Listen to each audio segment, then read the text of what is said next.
പൈസ കേട്ടാ ഇതെവിടെ ഇരിക്കണേ? കൊയിലാണ്ടിയിലാ? ക്ഷേത്രത്തിലാണ് ഇരിക്കുന്നത്. ഓക്കെ. അപ്പൊ ഇനി ഒരു മേളം കൂടി ഉണ്ടല്ലേ? ഇത് മാത്രമല്ല ഇവിടുത്തെ ഉത്സവത്തിന്റെ ഒരു ആംബിയൻസ് എങ്ങനെയുണ്ട്? ഇതിനു മുമ്പ് ഇതുപോലത്തെ പരിപാടികൾ ഒരുപാട് കൂടി ഉണ്ടോ? ഞാൻ ആദ്യമായിട്ടാണ് കൂടണേ. ഈ കോഴിക്കോട് കൊയിലാണ്ടിയിലൊക്കെ ഇങ്ങനത്തെ ഉത്സവങ്ങളാണ് കൂടുതലും അല്ലേ?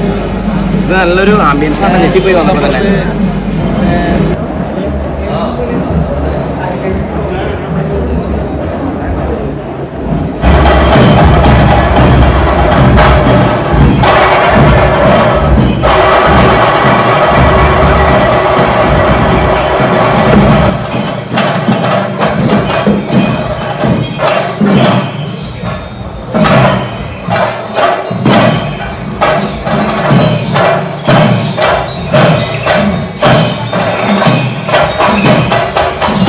തിരുവമ്പാടി ദേശം മേളപ്രമാണി ചേരാനല്ലൂർ ശങ്കരൻകുട്ടിമാരാരുടെ മേളപ്രമാണത്തിൽ കേരളത്തിലെ പ്രഗത്ഭവാദ്യ കലാകാരന്മാർ അണിനിരക്കുന്ന പാണ്ടിമേളവും. ശരിക്കും പറഞ്ഞാലേ ഒരു പരിചയമില്ലാത്ത വീട്, അതും കൊയിലാണ്ടിയിൽ. എന്തോരം, അതായത് വടക്കൻ കേരളത്തിൽ നമ്മളങ്ങോട്ട്, അതായത് കേരളത്തിൻ്റെ സെൻട്രലായിട്ട് കിടക്കണത്.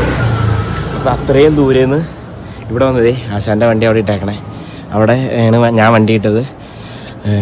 അതുപോലെ തന്നെ കുളിയെല്ലാം കഴിഞ്ഞ് അവിടെ തന്നെ കുളിയെല്ലാം കഴിഞ്ഞിട്ട് കൊങ്ങന്നൂർ പൂരത്തിന് ആദ്യമായിട്ടാണ് ഞാൻ വടക്കൻ കേരളത്തിലേക്ക് മേളത്തിന് വരണത്.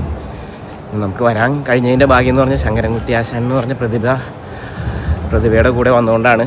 അല്ലെങ്കിൽ ഒരിക്കൽ പോലും ഇവിടെ എത്താൻ പറ്റില്ല, നമുക്കറിയാം. പക്ഷേ വളരെയധികം സന്തോഷമുണ്ട് ഇത്രയും വലിയൊരു ഉത്സാഹത്തിന്, ഇത്രയും ജനങ്ങളുടെ ഒരു മാസമോ അതിന് മുകളിലുള്ളൊരു പ്രയത്നമാണെന്ന് എനിക്കത് മനസ്സിലായി. ഞാനിവിടുത്തെ ആളുകളോട് ചോദിച്ചു. ഇത്രയും വലിയൊരു പൂരത്തിന് വന്ന് പങ്കുചേരാൻ കഴിഞ്ഞതിൽ വളരെയധികം സന്തോഷമുണ്ട്. ഈ പൂരത്തിൻ്റെ മേളം എനിക്ക് എടുക്കാൻ പറ്റുമോ ഇല്ലയെന്ന് അറിയില്ല, എന്നാലും നോക്കാം.